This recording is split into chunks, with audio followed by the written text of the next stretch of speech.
you're a dad. So tell me about that experience. Now I understand a bit better. After I had a kid, I understand even more about my dad, and I have even more respect for him. You know, after everything he went through, and now I'm a father, I'm like, ooh, I see the two worlds. You got to really adjust and make sure you have understand and learn from your mistake, or let your child fall and learn from their own mistakes. Because from my experiences, you know, they let me fall. They didn't baby me, right? You got to be used to falling when you're young to prepare you for the real world. So, yep. Now I got to be responsible for clothes. You know, I remember buying my daughter diapers. I was like, oh, these diapers are so cute. These little shoes. And dressing up my daughter, and then she's grown up, and it's been amazing. And life is beautiful. It's taught me to be a good dad and try and do what my dad did and do the same for my daughter.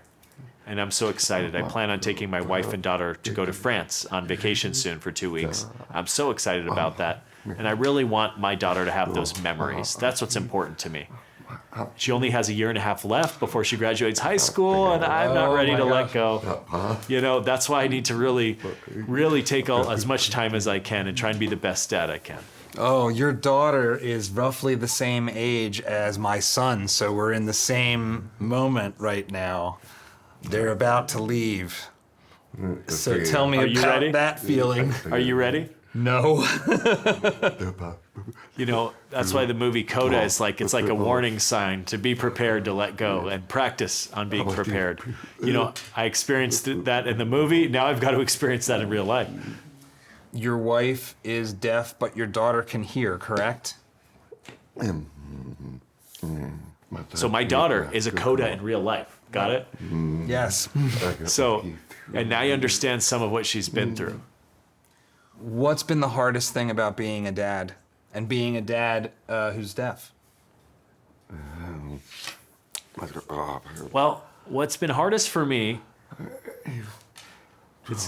so you have a CODA, right? So CODAs socialize with hearing friends, and they grow up with this bond.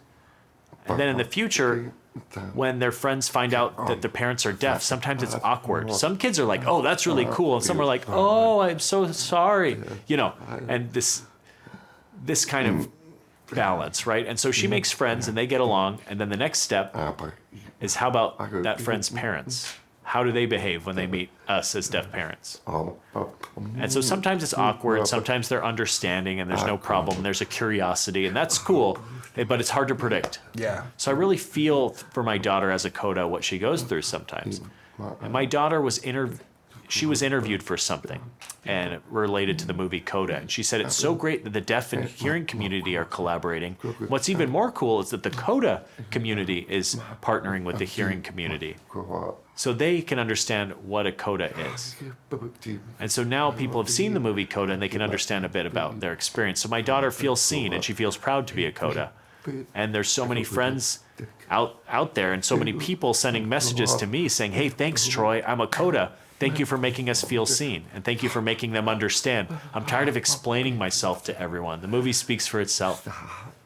And so that was really amazing that so many CODAs felt inspired. And I'll tell you a secret, my interpreter is also a CODA. Hello over there. If you enjoyed this clip, be sure to check out my full conversation with Troy Kotsur. One of the best ways you can support us is by subscribing to our channel and clicking that notification bell so you won't miss our interviews and short videos as they come out each week.